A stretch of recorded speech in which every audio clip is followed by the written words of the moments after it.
To make this, fit the page, you need to click on it. I'm on the arrow tool. You need to click on it. And what I do is I drag it up to the window and to the edge, and it will snap to it.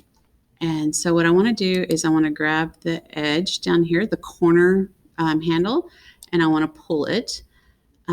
If I pull the sides, they will skew it out. If I pull from the corner, it will diagonally do it.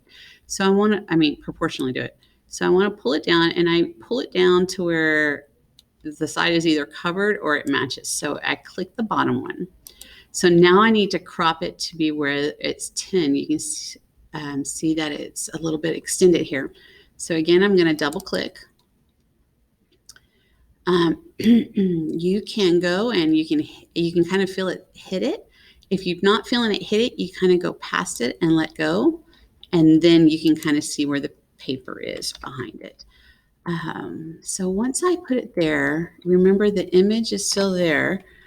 I can use my arrow keys to kind of tweak what I need it to be, either up, down, left, or right. If I decide I want to make it bigger, I can grab the handle and make it a little bit bigger.